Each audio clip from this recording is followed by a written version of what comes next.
ሰላምና ጤና ባላችሁበት ይብዛ። እንዴት አላችሁ ውድ ቤተሰቦች? ሰላማችሁ ባላችሁበት በድጋሚ ይብዛ ለማለት ወዳለው ያሮስ 2 ተጀምሯል። ዛሬም እንግዲህ አንዲት ርዕሰ ጉዳይ መነጋገሪያ የሆነች አጀንዳ ይዘን መጣና እዛ ላይ የተለያዩ ቪዲዮዎችን ጨመር አድርገን የኛን ሰፋፊ ሀሳቦች የምንሰጥበት ያሮስ 2 ነው።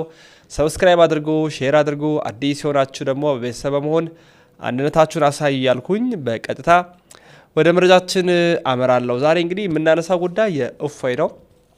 እፎይ ተመልሷል። በዚህ አጋጣሚ እንደተመለሰ ድምጹን ነው ያሰማን። ባለፈው ዕለት እንዲህ እንዳቀረብኩላችሁ እንግዲህ በቅርብ ቀን እመጣለሁ የሚል ነገር ማቅረቡ ይታወሳል። እፎይ ደግሞ እንዲመጣ ያደረገውና ድምጹን ብቻ እንዲያሰማ ደግሞ ያደረገው መንሱር ነው። በሚያሳዝን ሁኔታ መንሱርን እናውቀዋለን። በቲክቶክ በጣም በርካታ ተከታይ ያለው በሽቶቹ የሚታወቅ በመኪኖቹ በሚለብሳቸው ልብሶች እጅግ ውድ ልብስ ነው የሚለብሰው። እዚህ ቦታ ነው የሚበላው፣ እንዲህ ቦታ ነው የሚሄደው ምናምን እያለ ሀብቱን በማህበራዊ ሚዲያ የሚያጋራ ሰው ነው። አለኝ የሚለው ነገር የሚያሳይ ሰው ነው። የእስልምና አማኝ ነው። ታዲያ ከሰሞኑ አንድ ጉዳይ ነካክቶት ተናገረ። እሱም ምንድነው?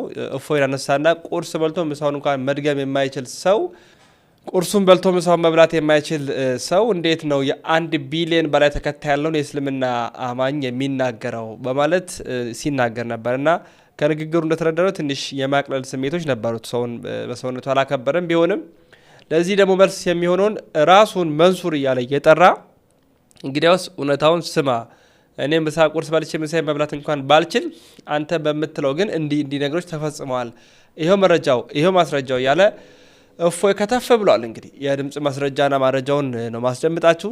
ከዛ በፊት ግን እፎይ ስለመምጣቱ አንድ ወንድማችን እንዲህ ሲል በሰበር መረጃ አቀረበልን። ከዛ የእፎይ መልእክት ተከታትለን ደግሞ እንመለሳለን። እንዴት ነው ግን እፎይ በመምጣቱ ደስ ብሏችኋል? ደስ ብሏችኋል? እንግዲህ ጻፉልኝ፣ ደግሞ ላይክ አድርጉ። ሰብስክራይብ ያላደረጋችሁ ሰብስክራይብ አድርጉ። ወደ መረጃችን እንሂድ። ታላቅ የምስራች! የዘመናችን ጳውሎስ የሐሰት ትምህርት ያፈራረሰ ወንድማችን መምህራችን እፎይ ወደ አገልግሎት ተመልሷል። ስለዚህ ሁላችሁም አካውንቱን ሜንሽን አደርግላችኋለሁ ማለት ነው። ገብታችሁ ኮፒ ሊንክ አድርጉ። በደንብ በብዛት ኮፒ ሊንክ እያደረጋችሁ ፎሎ እያደረጋችሁ አካውንቱን ፍሪ እናድርጎ ማለት ነው። ከዛ ሲያልፍ ነገ አርብ 3 ሰዓት ላይ ላይቭ እንደሚገባ ከታማኝ ምንጭ መረጃ ደርሶናል ማለት ነው። ሁላችሁም ኮፒ ሊንክ አድርጉ። ነገ ማታ እንዳትቀሩ። ዛሬም እፎይ ነኝ። አንተሽ አይተሽ ከሆነ የሆነ ሰው እዚህ ሶሻል ሚዲያ ላይ እስልምናን ተናገረ ተብሎ ተደበላልቆ ነበር ሚዲያው። አንድ ነገር ማወቅ ያለብሽ ዲን አልእስላም በቢሊየን የሚቆጠር ሰው ፎሎ የሚያደርገው በቢሊየን የሚቆጠር ሰው ረሱልን እንደ ደሙ የሚወድ ሰው አንድ ተራ ምንም እዚህ ግባ ማቲው ምሳውን በልቶ ቁርሱን በልቶ ምሳውን የማይደግም ሰው ይሄን እስልምና ስለሰደበ ይሄ ሰውዬ ሲናገር እንደሰማችሁት መንሱር የሚባለው ሀቢባ ቤት ተራ በሚል ለኔ እንደሆነ መረጃዎች ደርሰውኛል። የተናገረው ተራ ማለት ለስድብ ከተጠቀመው ተራ ሰው እዚህ ግባ ማይባል የሚለውን አንድ በአንድ በመረጃ ነብዩ ላይ አፕላይ አድርገን እናሳየዋለን። ተራና የተናቀ የተዋረደ ቆሻሻ ማን ነው የሚለውን በመረጃ ላሳያችሁ። በአንድ ወቅት ነብዩ ወደ ሆነ ቦታ ይሄዳል። በዛ ቦታ ላይ ሲሄድ አንዲት ሴት ጡት የምታጠባ እስከ ሞግዚቷ ያገኛል። ያቺ ጡት የምታጠባ ልጅ ያላት ሴትን ወደ ቤቷ ሲገባ ያያታል። ከዛ እንደዚህ ይላል፣ when the prophet entered upon her he said to her give me yourself in marriage as a gift። ወደ እሷ ይገባና ምን ይላታል? ራስሽን በጋብቻ ለኔ ስጭኝ ይላታል። እንግዲህ ልብ በሉ፣ ጡት የምታጠባ ልጅ ያላት ሞግዚት የያዘች ነች። ሄደው ምን ይላታል? በጋብቻ ራስሽን ለኔ ስጭኝ ይላታል። እንግዲህ ባል ቢኖራት ነው ጡት የምታጠባ ከሆነች። she said can a princess give herself in marriage to an ordinary man? ምን ብላ መለሰችለት? እሷም ንግስት ለተራ ወንድ ራሷን አሳልፋ ትሰጣለችን ብላ መለሰችለት ማለት ነው። which means አንተ ተራ ወራዳ ስትሆን እኔ ንግስቷን እንዴት ነው አግቢኝ የምትለኝ ብላ ምላሽ ሰጠችው ማለት ነው። እኔ እስከዛሬ ድረስ መንሱር የትኛውም ሴት ለጋብቻ እንኳን ጠይቂያት አልጠየቅኩም እንጂ ብጠይቅ ተራ ወራዳ ስትሆን እንዴት እኔ ንግስቷን ለጋብቻ ትጠይቃለህ ብላ ምንቀኝ ሴት እንዳሌለች ተስፋ አደርጋለሁኝ። የለችም ትኖራለችም ብዬ አልጠብቅም። ነብዬ ግን ተራ ስለሆነ ንግስት ለተራ ወንድ ራሷን አሳልፋ ልትሰጥ አትችልም ብላ መልሳለታለች ማለት ነው። ሶ ተራ ያልከው ነብይህ እንደሆነ በዚህ ሐዲስ ላይ መረዳት እንችላለን። ሐዲሱ ሳሂህ ነው። ሳሂህ አልቡኻሪ 52 55 ላይ ማለት ነው። ታዲያ ሙሐመድ በዚህ ችግር ውስጥ በመግባቱ የሚያገባው ስላጣ እስከ 25 ዓመት ድረስ ያለው አማራጭ ምንድነው? እሱ አሮጊት የነበረችውን ከድጃን ማግባት ነው። ከድጃንም ደግሞ አባትየው ተራ ስለሆነ ሊድረው አልፈለገም። ድጃ አባት ስለናቀው ሙሐመድን ሙሐመድ ተራ ሰው ስለሆነ ይሄንንም ስትሮፍ አጠባሪ ላይ ታገኙታላችሁ። ቮሊዩም 6 ፔጅ 49 ላይ ታሪኩን ታገኙታላችሁ። ያው ስክሪኑ ላይ ያለላችሁ አንብቡት።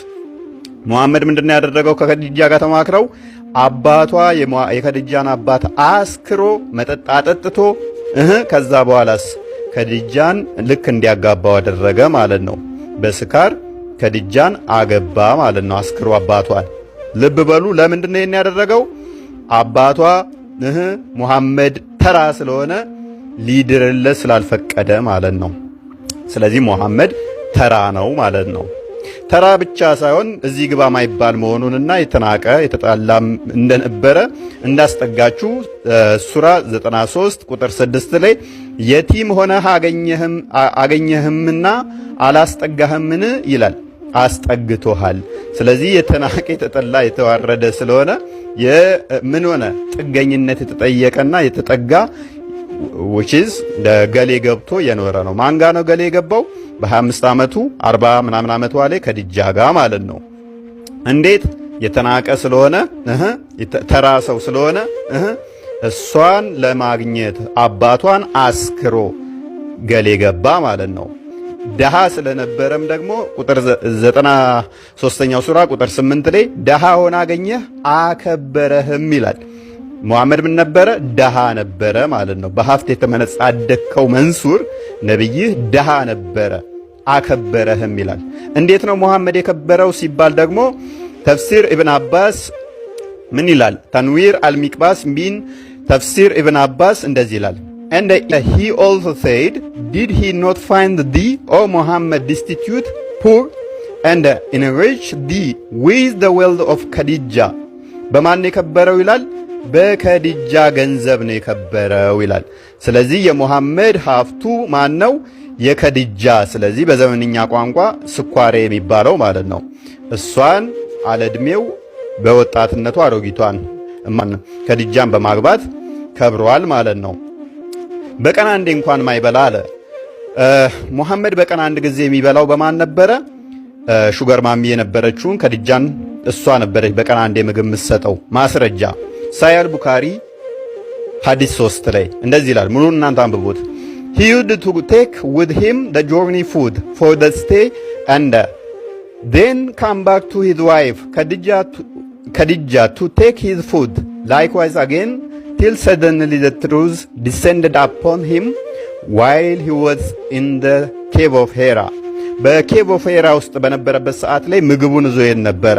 ከዛ ምግቡን ከበላ በኋላ ምን ያደርጋል? እንደገና ተመልሶ መጥቶ ወደ ሚስቱ ጋር ከሚስቱ ምግብ ይዞ ሄድ ነበር ይላል። ስለዚህ ሹገር ማሚ የነበረችው ከዲጃ ምግቡን በቀን አንዴ እየቋጠረች ትሰጠው ነበረ ማለት ነው። እኔ እግዚአብሔር የተመሰገነ ይሁን ብቸገርም በቀን አንዴ እንኳን ባልበላም ጥሬ ግሬ በራሴ ነው እንጂ እንደ ሙሐመድ አሮጊቷን አግብቼ በዛ የሚቋጥርልኝ ስላልነበረ ነው። 1 ቢሊዮን ምናምን በላይ ተከታይ ያለውን እስልምና አለ ሙሐመድን የሚከተሉትና የእስልምና ተከታዮች ምን አይነት ናቸው ሲባል ሙሐመድ ይመልሳል። ሳሂህ አልቡኻሪ 1913 ላይ the prophet said ነብዩ እንደዚህ አለ we are an illiterate nation እኛ መሐይም ህዝቦች ነን አለ። ስለዚህ ተከታዮቹም እሱም ምንድናቸው ማለት ነው? መሐይማን። 1 ቢሊዮን መሐይማን ቢኖሩ ታዲያ ምን ትርጉም አለው? 1 ቢሊዮን ተውና ትሪሊየን ብትሆኑ ምንድነው እሱ ታዲያ ለውጡ? ስለዚህ ወንድማችን መንሱር የነብይን ሱና እንደምትከተል ከአንዳንድ ቪዲዮዎች ላይ ለማየት ሞክሬያለሁ። አንተም ሹገር ለማጫወት which is ከድሜ እንደዛ ነገር ለገንዘብ ብለህ እንደዛ ነገር ውስጥ ልምምድ ውስጥ እንዳለ አውቃለሁኝ።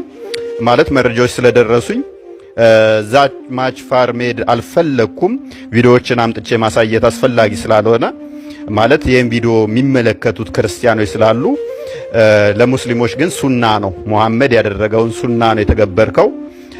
እኔ ግን እንደዛ ማድረግ ስለማልችል ነው በቀን አንዴ ባልበላም እንኳን ገንዘብ ለማግኘት ብዬ ገንዘብ ያላትን ሴት እንደ ነብይ ተጠግቼ እንደ መዥገር ደሟን ልጠጣ እንደዛ ነገር ላደርግ ስለማልችል ነው። እንግዲህ እፎይ ተመልሷል። እንደተመለሰም ለመንሱር ነው መልስ የሰጠው። እንግዲህ ላይቭ ላይ ይገባል የሚሉ መረጃዎች እየወጡ ይገኛሉ። ምናልባት ዛሬ አርብ ይገባል ተብሏል። እስቲ 2 ሰዓት ላይ ምናልባት እንመለከታለን። ከ702,000 በላይ እፎይ የሚል የቲክቶክ ቤተሰብ አለው፣ ፎሎወር አለው። ስለዚህ በዛ ላይ ምናልባት ሀሳቦችን የሚያነሳ ይመስለኛል። ደግነቱ ድምፁን መስማታችንም ጥሩ ነው። ምክንያቱም እፎይ የት አለ የሚል ብዙ በርካታ የሆኑ ጥያቄዎችም ሲቀርቡ እንደነበረ የምናስታውስ ነው የሚሆነው እናስታውስ ነበር። አሁን ደግሞ ተመልሷል። መመለስ ብቻም ሳይሆን መልስ ሲሰጥም ነበረ በቅጥታ ላይቭ። ግን ምናልባት ዛሬ አልተረጋገጠም፣ ግን ሊገባ ይችላል የሚሉ መላምንቶች፣ ምልከታዎች አሉ። እሱ እንዳለም ለእናንተ የምናስደምጣችሁ ነው የሚሆነው። በመሆኑም ውድ ቤተሰቦቻችን የሚኖሩ መረጃዎች ደግሞ በአስቸኳይ እንድናቀር እንዳልናችሁ ላይክ አድርጉልን፣ ሼር አድርጉልን፣ መረጃውን አዳርሱልን፣ ትብብራችሁን አጋርነታችሁን አሳዩን። ቢያንስ 10,000 እንኳን እንድረስ። ሁላችሁም መረጃውን በማዳረስ ትብብራችሁን አሳዩ። ያሮስ 2 ነው አንዲት ርዕሰ ጉዳይ መዘን በዛ ርዕሰ ጉዳይ ላይ ሰፋፊ ትንታኔዎችን የምንሰጥበት የዩቲዩብ ቻናል ነው። ወንድማችሁ ልዑል መብራቱ ነኝ። ይህ ያሮስ ነው። ያሮስ የእናንተም የኛም ነው። ተሰነባበትን። ሰናይ ቆይታ ይሁንላችሁ።